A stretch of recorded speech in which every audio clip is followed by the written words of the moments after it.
Welcome to Life Purpose by Design. We are committed to inspiring and encouraging you with the Word of God, with the Word of truth, so that you can live a life that is empowered by faith and experience the realization of your kingdom destiny in a life that is empowered and purposed by design. So let's get ready to hear a word of faith so that you will be empowered along your Life Purpose by Design journey. Life is a matter of choices that we make every day. Our choice represents the power, the privilege, and the freedom that we have to choose one option over the other. When we are exercising our choice, we are pretty much making a preference based on our personal preferences, our biases, our life experiences, and also our expectations. So when we're making our choices in life, we have to do the same thing that we do with our opinions. We have many opportunities to express both our personal choices and also our personal opinions in any given day. But with that responsibility and with that right becomes not only responsibilities, but an accountability. So in exercising our personal choice, we get to choose based on our preferences and our value system. Is this the right choice or is this the wrong choice for the life that I am either expecting or that I have come to a realization that this is the life that God has purposed for me? So whether we make good choices or bad choices, each of our choices comes with consequences. John Maxwell says life is a matter of choices. The choices we make us. So God has given us both the privilege and the freedom to make choices. He gives us the choice to accept or to reject His best plan for our lives. When we make the choice, and for me, which is the right choice, to accept God's plan and His purposes, then we can succeed in living the best life that He has purposed for us. On today's message, I want to talk to you about the privilege of choice and the power that comes with that privilege. So when we exercise the personal choice and we're choosing one option or the other, we learn that choice does not exist in a neutral zone. You know, as a child, I had the opportunity to make many right and wrong choices. And there were times when up front I made the wrong choice because in making the wrong choice, I weighed the odds of, is this going to give me the desired outcome? So if my personal preference or desire outweighed the benefits or the consequences of making the wrong choice, I have gone with the wrong choice. But when confronted by an adult authority in my life who says, you know, why did you say that or why did you do that? I started making excuses and trying to make that escape. My plan A was, I don't know why I said it or did it. But I learned very early in life that both good choices and bad choices come with responsibility and accountability. So today I want us to look at some of the consequences that we may have to experience when we choose to make a good choice and when we choose to make a bad choice. And those choices sometimes are not made deliberately. Sometimes they are made unknowingly, but it doesn't change the fact that they still come with consequences. So just like my childhood excuse of I don't know didn't work for me as a child, I've definitely learned as an adult that that excuse will never work for me as an adult. And I have to take responsibilities for those choices. So God has given us the privilege of choice. He's given us the right to bear the consequences of our choices, even in the face of His love and His grace, His unearned favor for our lives.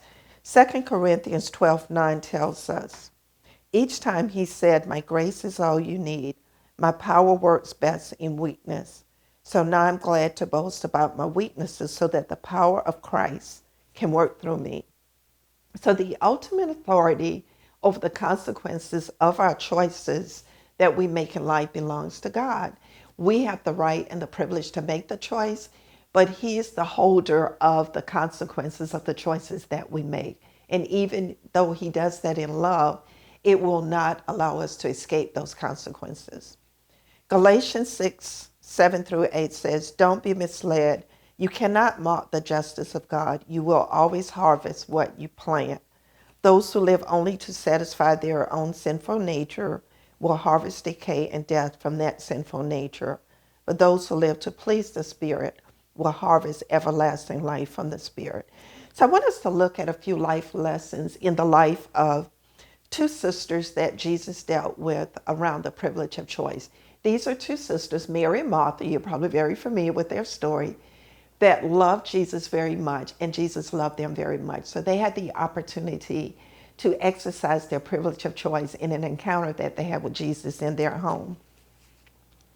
So the story is found in Luke chapter 10, and it's verses 38 through 42. So in this scripture, Jesus is en route to Jerusalem, and he actually has 72 of his messengers that he sent out to various towns that he had planned to travel through. And so he sends them out with a message and a mission to tell the people in the town that the kingdom is near, because Jesus is planning on visiting those towns. But he gives them a very important instruction. He gives them an instruction that when they get to the town, that the people there will have a choice. They will have a choice whether to accept the message and accept them, or they will have the choice to reject the message. But he also gives them the power and the authority that if the people chose to reject the message, then they were free to walk away knowing that they had done what God had told them to do. So on this journey, a woman named Martha opened her home to him. And so in Luke 10, 38 through 42, now while they were on their way, Jesus entered a village called Bethany, and a woman named Martha welcomed him into her home. She had a sister named Mary who seated herself at the Lord's feet and was continually listening to his teachings. But Martha was so busy and distracted with all of her serving responsibilities, she approached him and said, "Lord, is it of no concern to you that my sister has left me to do the serving alone? Tell her to help me and to do her part." Martha made the initial choice to welcome Jesus into her home, and with that choice came certain responsibilities. She chose to serve him and to be distracted with the busyness of serving him as her personal priority. And so if we assume that she was quite aware, familiar with Jesus, and that he was coming to the town not to be entertained, but to teach the people, she had a choice whether to sit at his feet and avail herself to her teachings, or to do what she thought was a good thing, and that was to make Jesus comfortable in her home. So knowing that his real purpose for being there, Martha still chose to be busy and distracted from being in the presence of the teachings of Jesus.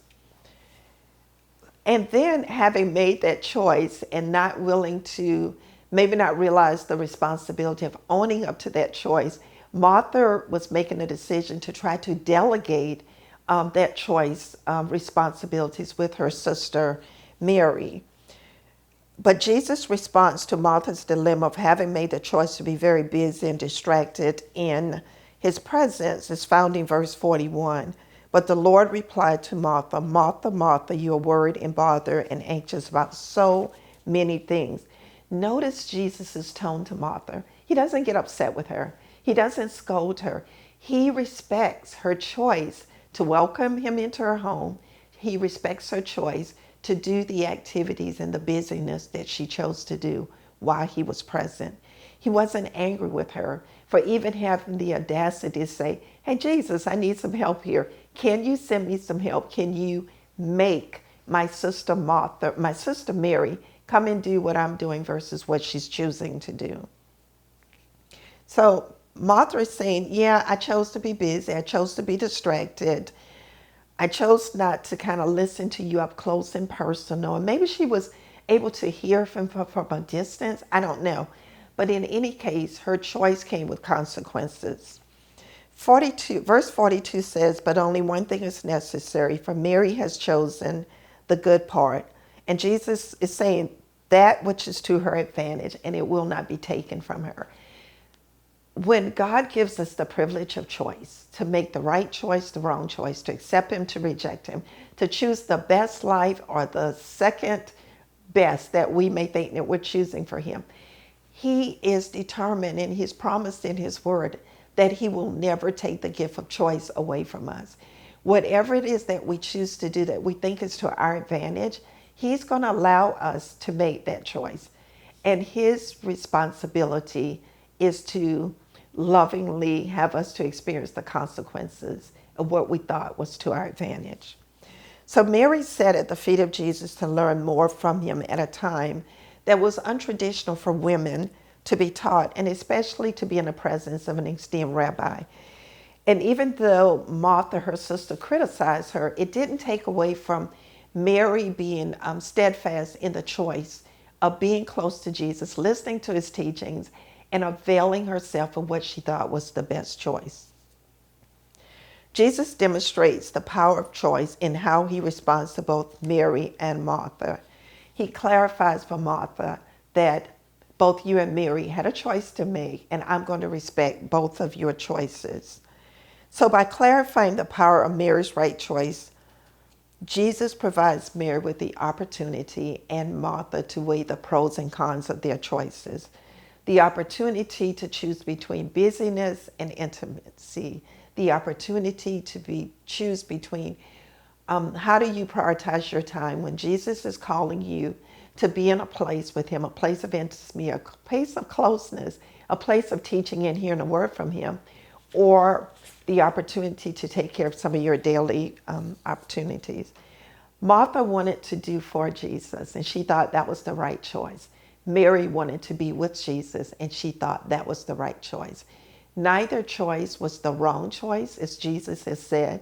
He just clarifies that Mary chose the best choice that was to her advantage.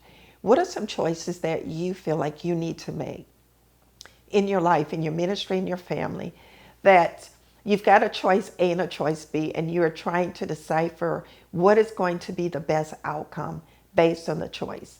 Sometimes we make the best choice that we know to make based on the information that we've encountered or that has been availed to us. And it turns out not to be the best choice. But guess what? As a believer in Jesus Christ, he knows our hearts. He searches our hearts. He knows our motives. And so when we make a choice, and that choice is based on a motive of, I want to do this and I want to do the right thing, I'm just not sure it is the right thing to do, his mercy and grace is available to us every single day to guide, direct, and navigate us back on the path of those right choices. So let's look at some takeaway life lessons around the privilege of choice. Choice will always involve a matter of setting priorities. We have to decide what is most important in any given day, in any given moment and decision that we're making. Because we know that both Mary and Martha loved Jesus and he loved them. So it wasn't a matter of them not loving him and wanting to do what was best. It was a matter of how they thought what they were doing and the gifts and the talents that they were bringing forward would best serve him. So the story of Mary and Martha demonstrates that the love and the devotion of God must never be compromised, not even for the good deeds that we do. So how do you choose to show your love for Jesus? Do you focus more on your acts of service? Do you focus on more your acts of worship or praise? I want to challenge you that both your acts of service and your acts of worship and praise are both required in our service unto God, in living out the lives that he's called and purposed us to do. The important note is making the choice to do the works and the meditation are both necessary, and both are a matter of making the right priorities and the right choice and exercising our privilege of choice at the right time. Matthew 16:24 says, Then Jesus said to his disciples, If any of you want to be my follower, you must give up your own way, take up your cross, and follow me. So again, the power of choice. We have to choose, do we go the path that God is leading us on, or do we do the path that we think will lead us either quicker or closer or an easier way to get to some end goal that we have? Two is choice involves deliberate considerations of the level of commitment that's required for the desired outcome. Like Martha, we may have many, it feels good at the time or it looks good at the time moments, and we think we're making the right choice, but it's not the best choice. So right choices are not always the best choice for us. Are we willing to commit? Are we willing to put in the sweat and tears to take ownership and responsibility for the choices that we made? regardless of what someone else may choose to do or what someone else is trying to convince us that is the right choice for us. Our right choice cannot be delegated. We have to decide to make those right choices as we're led by the Spirit of God and as we're led by the Word of God.